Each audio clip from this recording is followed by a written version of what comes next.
Medipalli police station పరిధిలో అత్యంత కిరాతకంగా భర్త చేతిలో హతమార్చబడినటువంటి స్వాతి ఇంటి దగ్గర ప్రస్తుతం నేను ఉన్నాను. ఇక్కడ ఉన్నటువంటి స్థానికుల్ని స్వాతి, మహేందర్ రెడ్డి ఏ విధంగా ఉండేవాళ్ళు, వీళ్ళతో మాట్లాడే వాళ్ళ, నిన్న అసలు ఏం జరిగింది అనేది కూడా మాట్లాడించే ప్రయత్నం చేస్తున్నాను. చెప్పండి అమ్మా, ఎప్పుడు చివరిగా స్వాతి మీతో మాట్లాడింది? నేనేం చెప్పను. చెప్పండి అమ్మా, చివరిగా ఎప్పుడు మాట్లాడింది స్వాతి? మొన్ననే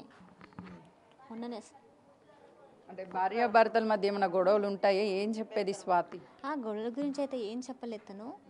కాకపోతే రెంట్ కట్టాలక్క, ఇట్లా గోల్డ్ గిరి పెట్టేసి వచ్చినామని చెప్పింది. మా ఇంటికి వచ్చి కాసేపు కూర్చుంది, నేను కూడా ఇద్దరు అన్నం తింటున్నాం. అదే ఇంకా తర్వాత నెక్స్ట్ డే ఇంకా టిఫిన్ తిన్నది, ఛాయ్ తాగింది. ప్రెగ్నెంట్ ఉంది కదా, ఇక నేను కిందికి దిగనాక పైన కొంచెం వాకింగ్ చేసుకుంటా అన్నది. సరే అని చెప్పింది, పైకి వెళ్ళిపోయింది. ఎన్నో మంది స్వాతికి? 5 months. అంటే మహేందర్ రెడ్డి కూడా మాట్లాడేవాడా? మాట్లాడతాడు తను కూడా. ఎందుకంటే మాకు సండే వాటర్ వచ్చినాయి, అసలు మొన్న వాటర్ వచ్చినాయి. ఇక వాళ్ళకు వాటర్ ఉండే, నేను పలికిరెళ్ళి అయితే వాటర్ వస్తే నా ఫోన్లో మెసేజ్ పెట్టాకలైతే కాల్ చేయని అంటది. ఇక వాటర్ ఉన్నాయేమో నేను కూడా ఫోన్ చేయలే, కింద రమ్మని చెప్పలేదు తనకి. అంటే మహేందర్ రెడ్డికి ఆమె మీద ఏమన్నా అనుమానం ఉందా? ఎందుకు అత్యంత కిరాతకంగా అట్లా అవమానం అయితే ఏం లేదు తనకి, వాళ్ళు బాగానే ఉంటుండే. కాకపోతే ఈ మధ్య కొంచెం డ్రింక్ చేస్తున్నాడు అక్క, అట్లా అని కొంచెం అంటే టెన్షన్ తీసుకుంటాను. పనికి ఒకటి వెళ్ళట్లేదు అని చెప్పింది. ఏం పని చేస్తుంటాడు? ర్యాపిడో. నిన్న సాయంత్రం సంచి తీసుకెళ్లే టైంలో అది నేను చూడలేదు. ఆ సంచి తీసుకోక ముందే బయట కూర్చున్నాం కాబట్టి నేను పలకరించిన, జ్యోతి ఎందుకు కిందికి రాలేదు అంటే మన ఫ్రెండ్ వాళ్ళ ఇంటికి వెళ్ళింది అక్క అని చెప్పిండు. అంతే, ఇక నేను లోపలికి వచ్చేసిన. ఎన్ని రోజుల నుంచి కనిపించలేదు? ఓన్లీ 1 డేనే తను కిందికి రాలేదు, డైలీ కిందికి 1 డేనే. అంటే మర్డర్ జరిగే బిఫోర్ 1 డేనే. చెప్పండి అమ్మా, ఆ టైంలో మీరు కూడా బయట ఉన్నట్లున్నారు. ఆ సంచిలో ఏం తీసుకెళ్తున్నారు ఏంటని మనం మార్కెట్కి వెళ్ళినా నేను లేను. నేను చూసిందైతే లాస్ట్ టైం ఆమెకి మొన్న ఫ్రైడే రోజు ఆమె తన భర్త కలిసి బైక్ పైన వచ్చారు. హాస్పిటల్కి వెళ్ళేసి వచ్చి ఫ్రూట్స్ ఏమైనా తీసుకున్నారు బ్యాగ్లో. దిగంగా చూసిన, బయట కూర్చున్నాం మేము. దిగేసి ఇంట్లోకి వెళ్ళిపోయారు. అప్పుడే నేను లాస్ట్ చూసింది ఆమెను. సంచి తీసుకెళ్లేటప్పుడు ఎవరు చూడలేదా? నేను లేను, తను ఉన్నది. అంటే సంచి తీసుకువెళ్ళేటప్పుడు మీకు అనుమానం వచ్చిందా? ఏం లేదు, నేను బయట కూర్చొని ఎల్లిగడ్డ పొట్టు తీసుకుంటా కూర్చున్నా. నేను నా కొడుకు నా బిడ్డ కూర్చున్నాం అరుగు మీద. కూర్చుంటే అది క్యాప్ పెట్టుకుండు, బ్లాక్ కలర్ది కాలేజ్ బ్యాగ్ వేసుకుండు.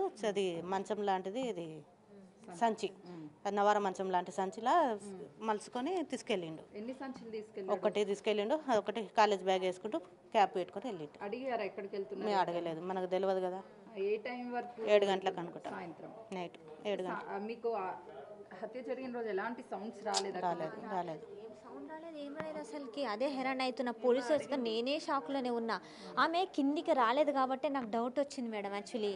సో నా ఫోన్ నుంచి మెసేజ్ పెట్టిన, జ్యోతి నువ్వు ఎందుకు కిందికి రాలేదు, ఏ ఫ్రెండ్ వాళ్ళ ఇంటికి వెళ్ళినావు చెప్పకుండానే అడిగిన. తనకి రిప్లై రాలేదు. అదే రోజు నైట్ ఇంకా పోలీసు వాళ్ళు వచ్చి తను చనిపోయిందమ్మా. ఏ టైంకి వచ్చారు పోలీసులు? ఏం చెప్పారు? మేబీ 3 o'clock వచ్చింది. 3 o'clock పోలీసు వాళ్ళు పైకి వెళ్ళి చూసినారు, ఇక బాడీని తీసుకెళ్ళిపోయినారు. ఇక ఉండలను ఇట్లా పిలిపించినారు. నేను పైకి వెళ్ళలేదు మేడం, పైకి వెళ్ళలే. ఇంకా పైకి వెళ్ళి చూడలేదు. గర్భవతి ఆమె, ఒక బిడ్డ కడుపులో ఉంది, మరొక ఆయన కూడా ఉరిశిక్ష వేసేసేయాలి ఇక, అంతే. ఇవి డైలీ ఎన్నెన్నో జరుగుతున్నాయి. ఒక్కొక్కటి చూసి ఒక్కొక్కరికి ధైర్యం వస్తుంది. మెయిన్ ఫోన్సే ఉండొచ్చు, మీ ఫోన్లలో చూసి ఇలాంటి ప్లాన్ ఎట్లా హత్య చేయాలి ఇవన్నీ చూసే చేస్తున్నారు. ఆయనకి ఉరి తీసేయాలి, అన్నం తిండి పెట్టకుండా జైల్లోనే వేసారు, ఉరి తీసారు 1 సెకండ్ అంతే. ఇంకా బతకద్దు.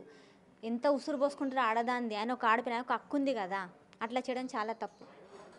చెప్పండి అమ్మా, న్యాయం అంటే చనిపోయినటువంటి స్వాతిని తీసుకురాలేము, ఏం న్యాయం కోరుతారు? అతనికి ఏం శిక్షించాలి? మాకంటే ఏం లేదు, కానీ మా ఇంటి మీద పేరు వచ్చిందని మాకు అదే బదనమైందని మాకు అంతే, కానీ బాధ తప్పించి ఏం లేదు. వాళ్ళు తెలియని వాళ్ళు కానీ ఈడికొచ్చి ఇట్లా అయిపోయిందని మాకు అదే బాధ, కానీ మాకేం లేదు. చూస్తున్నాం కదా, ప్రస్తుతానికైతే స్వాతిని చంపేటువంటి ముందు రోజు స్వాతి ఫోన్ మెసేజ్ చేస్తే రిప్లై ఇవ్వలేదు. అనుమానం వచ్చి తన భర్తని అడిగితే ఉంది అని చెప్పి మాత్రం చెప్పాడు, బయటికి వెళ్ళాడు అని చెప్పేసి.